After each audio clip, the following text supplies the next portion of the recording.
Welcome to Ruas Family Adventures. This is a family adventure, all right. This is my chemo for my chemotherapy for my cancer. I got to take this until Sunday, about 11:30, 12, 1 o'clock is when the machine stops. Then the nurse comes out from Chester County, Penn Medicine, to disconnect it and everything, clean it up and everything else. Now, when you're on chemo, you cannot touch hardly anything that's cold. So I have to wear gloves. If I get something out of the refrigerator that's cold, I have to wear gloves to put them on to get this thing out of the refrigerator. Then I have to put it out on the shelf or out on the stove or someplace else so it gets warm. And that's just the way it is. And I'm gonna get orange juice out because I like orange juice, and I gotta get it out. And this is how I gotta get it out. I gotta get it out of the refrigerator in the gallon. Then I gotta pour it into a glass and let it sit, or I put it in the microwave and microwave it for about a minute just to warm it up a little bit. So we're gonna get a glass and we're gonna pour a glass of orange juice out. Got one over here, I forgot. And I have to leave it sit out so I could drink it. I love orange juice, but I can't drink it when I'm doing the chemo. I cannot drink it when it's cold. It's just, it affects you for a while. Orange juice, soda, cold tea, or anything like that. It has to sit out for a while. Now, it's on the stove. So I got it on the stove to let it get warm. That's just the way it is. And I mean, I just hope nobody gets it. Because 3 years ago, I lost my previous wife to cancer. And it was uterine cancer. And I lost my father from cancer. I lost quite a bit of friends from cancer. Now, I was in the fire service for 28, 30 years. Now, that could have been the cause of it. It could have just took time. But I was doing a little research, and there is 300 cancers, different cancers. So what's that tell you? I know quite a few friends. I know a good friend of mine that went to school with us. He had cancer. He's still around, still going on, strong. And he's a preacher in Oxford here. I know another lady that's a preacher in Oxford, and she had, I'm pretty sure she said she had cancer, but I wouldn't swear by it.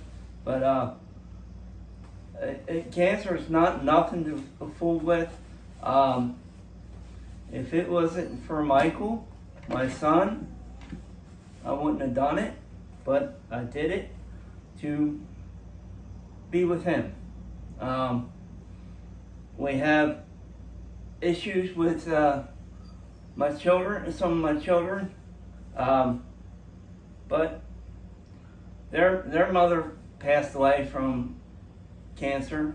Their mother was not Cheryl, and I don't wish it on anybody. Even if I had a friend I could not stand, I would never, ever hope that they had cancer, because I'm 66 years old and I still cry about it. My current wife is in the Philippines and she can't get over here because she don't have her green card and stuff. I'm trying to look into how to rent or change that, but that's not going to be changed anytime soon. I mean, fast. I went in for this is my fourth chemo treatment. The girls at the Abrams Cancer Center is fantastic. We used to take Scoot, not Scoot, Chesco Connect now. We used to take them for the cancer treatments, but the cancer center said, hey, Uber does it. So we set up that we let the cancer center sets us up where the Uber comes to the house to pick us up, take us over there, they drop us off. We stay there. The cancer center calls the Uber and sets up the pickup. They come pick us up and bring us home. I cannot complain one bit about the Uber. One guy I had a little issue with, but I didn't say nothing about it. I just kind of like let it go. But I really do appreciate the girls at Abrams Cancer Center, or ladies, for helping us out and working with us. My current wife, she calls me every day, two or three times a day, and they work on a 12-hour difference. So right now it is 7:27 p.m. here, and it's 7:27 a.m. there in the Philippines. But I really appreciate everybody and their help and doing things for us. My brother, I call on my brother once in a while. I don't like to call on him because he's up there in age, and I don't want him to have the burden of doing things for me. Michael, my son, he has cerebral palsy, and he's been really super about things. He calls up, sets up appointments and stuff. I let him do that because the simple fact of it is that it gives him the responsibility to help out Dad. He helped out his mother when his mother had it, but it gives him the responsibility of helping himself and to make his life better. His cousin gave him a Jeep to have. He's got to get tires for it. And I mean, if you'd like to donate any money to Michael to help him with the Jeep, he would really appreciate it. He has to get his license. Now they told him he has to go to Bryn Mawr to do something with some doctor or something, I guess. But I don't think that's where he needs to be. But and he found out. He called, and he does call for himself.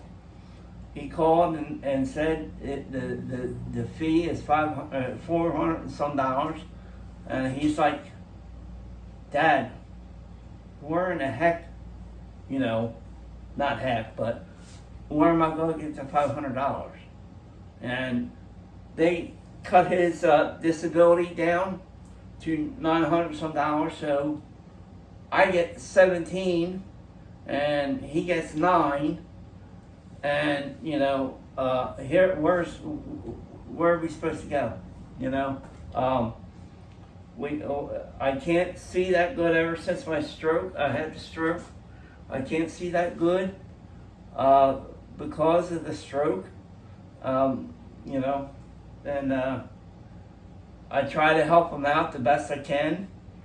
I put things in spots and I forget where I put them, but I look and look and look and I finally find them. So, I mean, I try to help them out the best I can. We have a friend that stops by every 2 weeks that helps us out with things. And we have Preacher Bobby Vinoy from Kennett. He comes at least once a week, if not twice, every 2 weeks. He's up there in age, and I don't want to stress him out, and I appreciate him doing things. We have a couple of Grange members that have actually went above and beyond to help us out with different things. I appreciate that. I appreciate my brother. He took Michael over to Bryn Mawr Rehab when I was in the hospital to see me, and the very first time that I saw them, it did not go too good with me, because I just went ballistic because I didn't want to be there. But it was for Michael's good, and you know, to make things better for me. But you know, we had a car, and I was financing a car, and we had that. They took my license, so I talked it over with my brother-in-law. I talked it over with my son, and I said, what do we do? There's no sense in me paying a $560 loan and $200 a month car insurance for something I cannot drive. Somebody said, well, just keep it, and that way you have it for somebody to use to take you. I said, no, because am I going to call the insurance company and say, hey, so-and-so's going to drive my car to take me to the doctor's office, or take my son to the hospital, or something like that? And then it's too much of a hassle, and it's a lot less burden on me. I just got to get, you know, so we have somebody that is willing to sell, you know, to transport wood pellets, because we have a wood pellet stove. They're willing to transport the wood pellet stoves, wood pellets to my house for heat, and that's what we use for heat. I would put oil in oil burner, but my oil tank is in the ground, and it's been there since 1957, and I just don't feel comfortable putting oil in the tank that's in the ground. I would actually buy an oil tank and put it on the outside of the house, but I do not own the property. The guy that owns the property is an Amish gentleman, and you know, if you know what I'm talking about. So me and Michael used the wood pellet. We've been using the wood pellets since I don't know how long. I would really like to purchase a new wood pellet stove, a more efficient one. I have an older one that works fine. There's nothing wrong with it. I just feel that I would be able to to have a more efficient wood pellet stove and something that I could get parts for, but cause this machine is a discontinued model, and I need I feel better with a newer machine to do the heat for the house.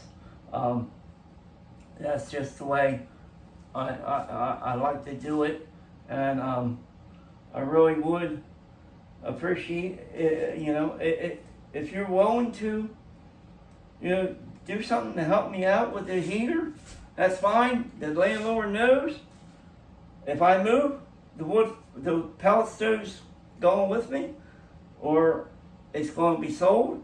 I already talked to him when I put this thing in. He says, nope, I don't want it, period. I said, okay, no problem. So if we get a new heater, and something happens, and we take it, we take it. And nothing they can do about it. That's what he said, and that's what we're sticking by. So, any way you guys can help me out, that would be fine. You know how to get a hold of me. You can see me on. I don't do Facebook that much. I mean, I'll go in there and once in a while I'll post something, but I'm not a Facebook hound.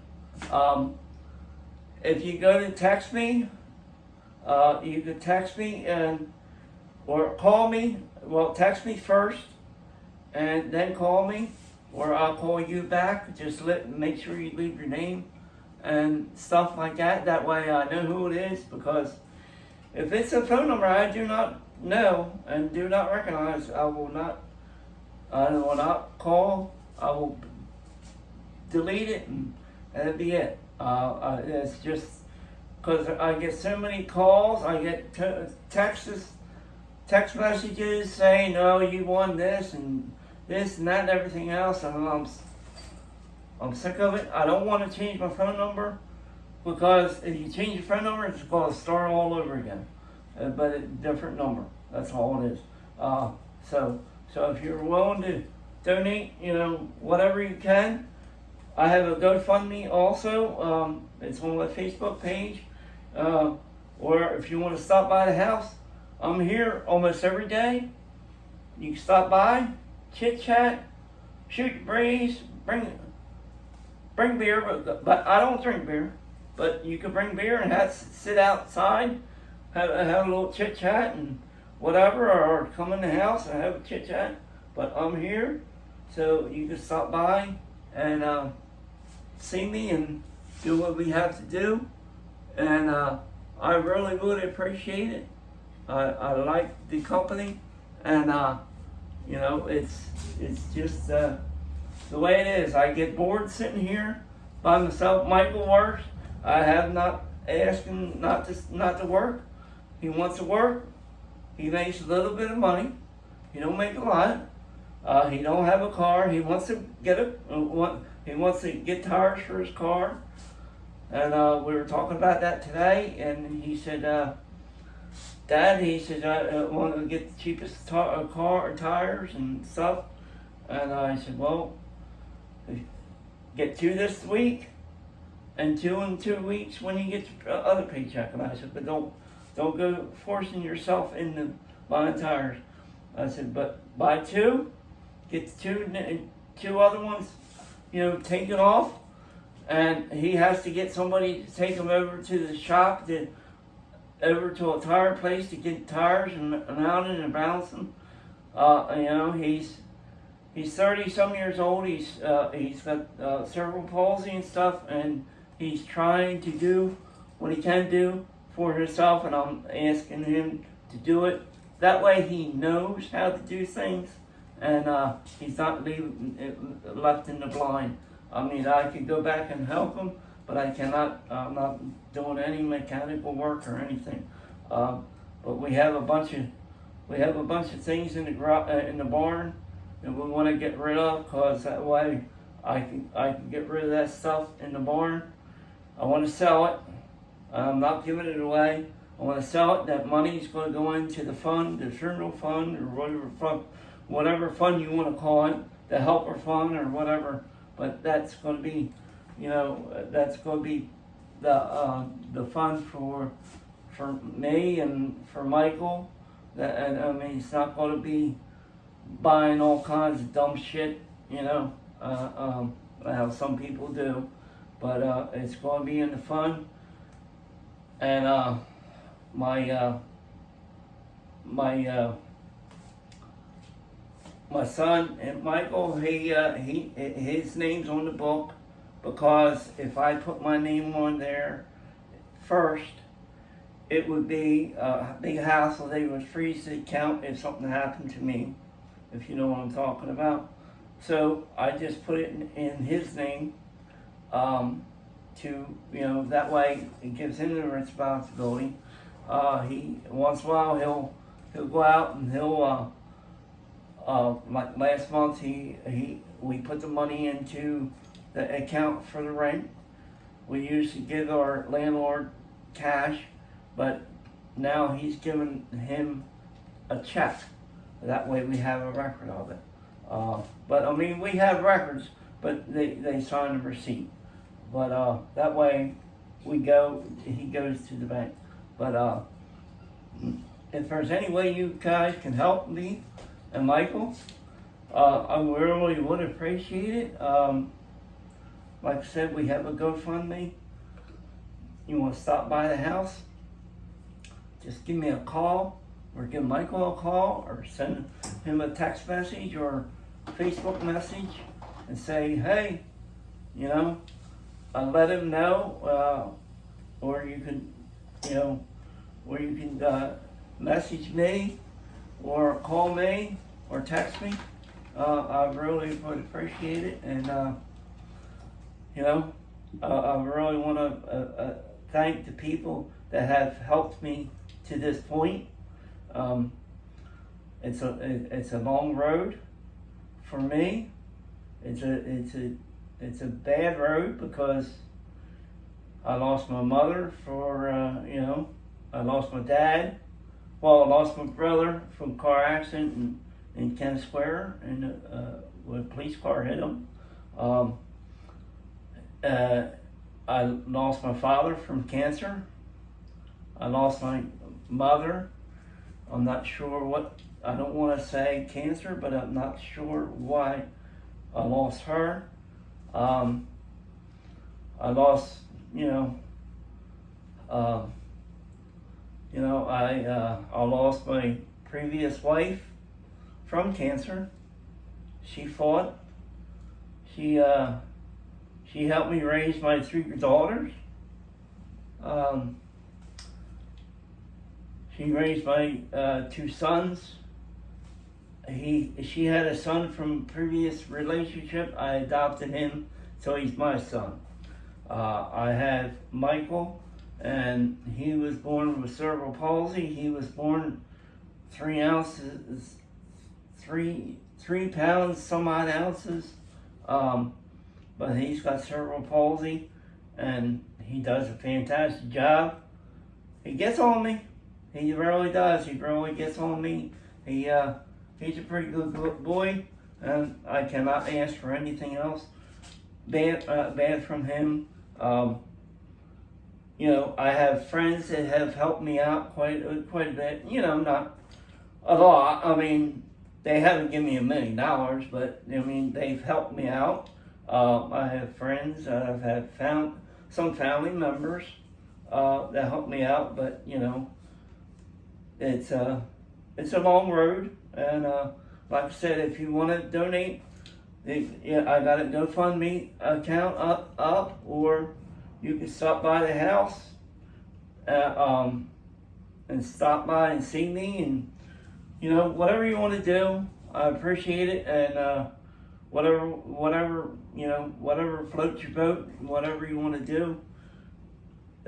I just ask, don't make rude comments on Facebook and stuff. I mean, to me, it makes me so mad to make rude comments on Facebook because you have a lot of people seeing it and stuff like that. And it's just, to me, it's not the right way to do things. If you got a grief with me, call me, stop by, see me, tell me. I don't care. You know, you might get your feelings hurt, you know, but, you know, that's life.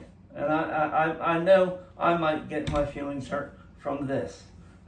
But I really would appreciate it if you can help me out and Michael out, and you know, whatever we could do, and whatever you could do, I really would appreciate it. And thank you very much from myself, Michael Ruas Sr., and my son, Michael Ruas Jr., and my family, my very small family of children that have helped me out. I really appreciate it, and God bless you, and if you can help, please do. You can stop by my house, text me, and I'll send you the address, and you do what you want to do. May God bless, and thank you, and have a very nice day. Bye.